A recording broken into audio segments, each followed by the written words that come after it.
Okay.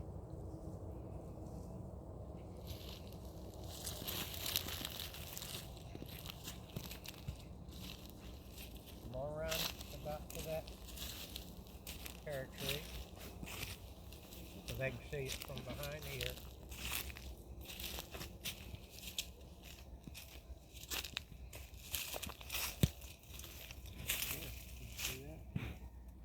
Mm-hmm.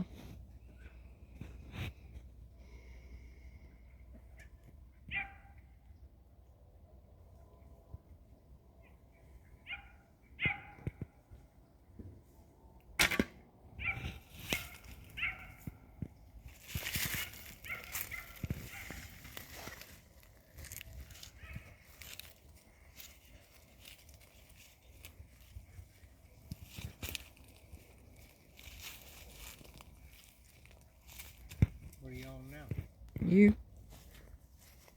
Were you on the pig one? Mm-hmm.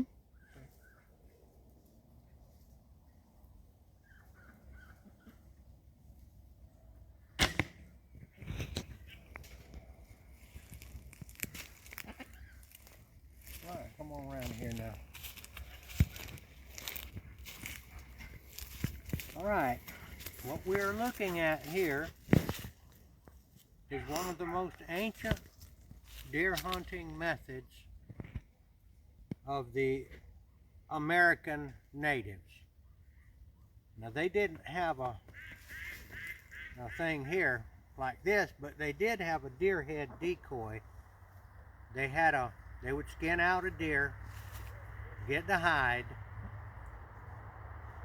just the head part,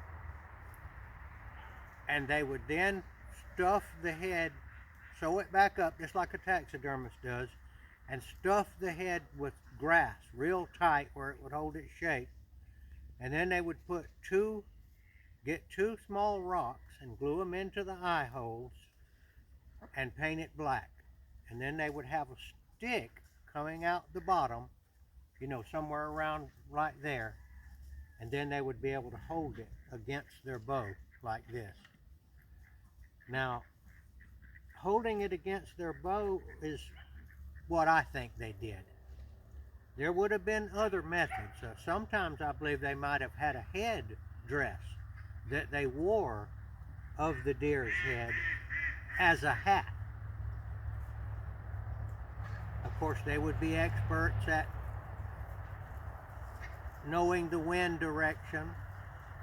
They would be experts at all kind of deer calls, that they could talk to the deer. And sometimes they may have even had a person with them, like a boy maybe. A young boy that they were training that might have been holding the deer head decoy while the hunter shot. Now this one here wasn't made for a longbow. It was made for compounds. That's why it's so big right in here. But I have adapted it. These kind of images can easily be made and gotten. I don't know what this is here. Piece of wire in here holding it together.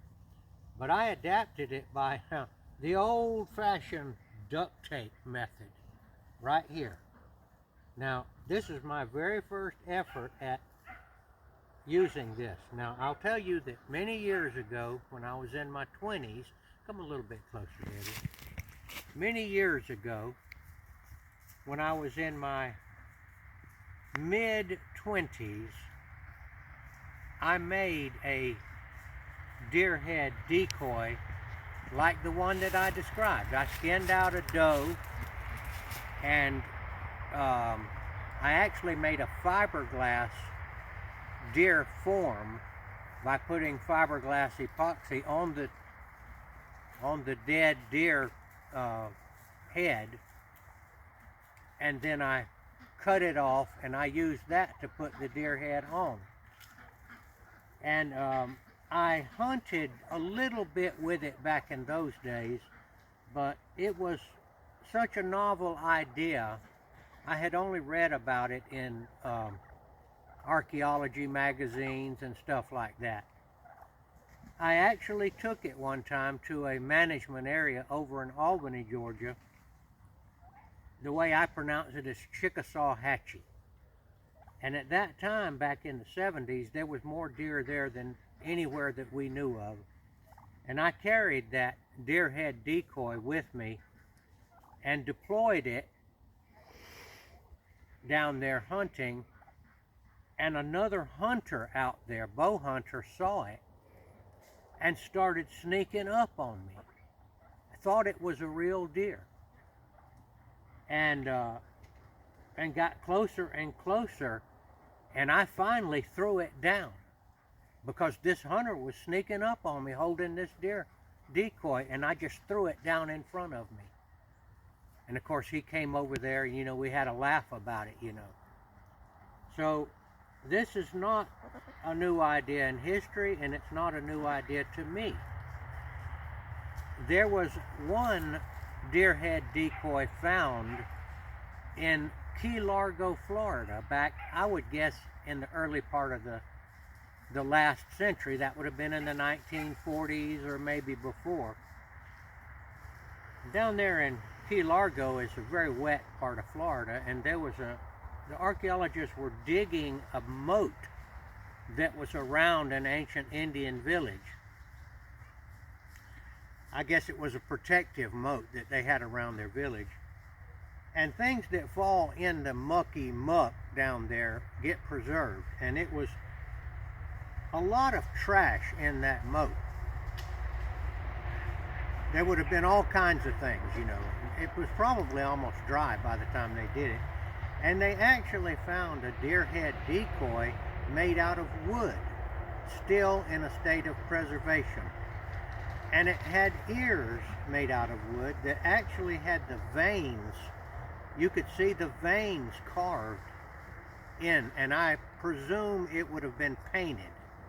Now the ears were movable. The ears were separate, and they were on pegs on the top of the deer carving. It's just the head with a stick.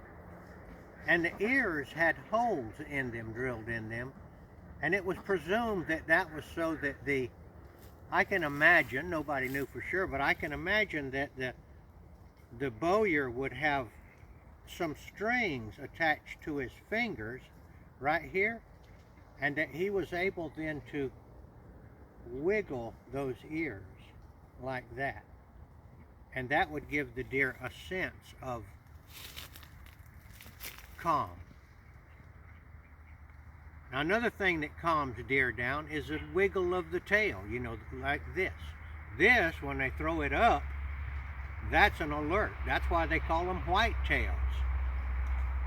But you could also have another tail that you would wiggle, you know, a real tail that would calm the deer. I'm just using my hand as that.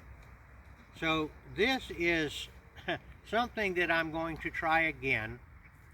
Like I said, this was not made for a longbow, but with the help of the high-tech duct tape, I was quickly able to establish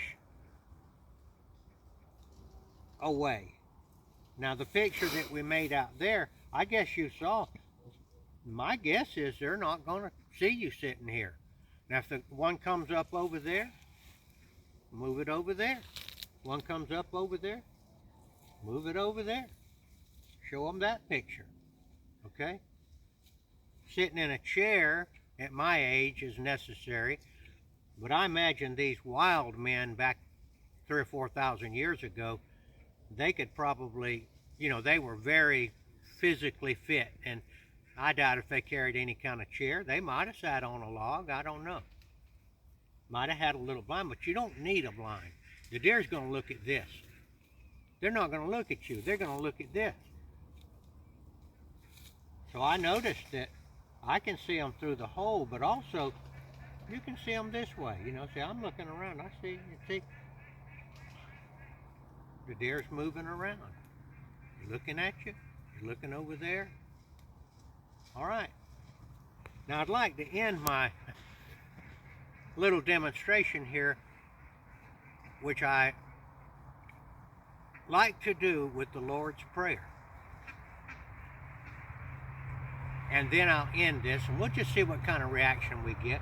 The guys that made this stuff, I think I talked to the guy on the phone. I think I called him up and spoke with him about what I knew about these deer head decoys. I'm having a feeling that some people are going to try this. They're already trying it. You can see it out there. Of course, it's going to be some danger to it also. Like I said, I was holding that thing out at that management area down there in Albany, Georgia. Very beautiful place, a really large place. And a hunter spotted me out there, and we were in the swamp, and started stalking this deer. And I, threw it down, because he was getting pretty close after a while. I tried him and moved it a little bit, and he absolutely did not see me. He only saw the deer. All right, the Lord's Prayer. Our Father, who art in heaven, hallowed be thy name.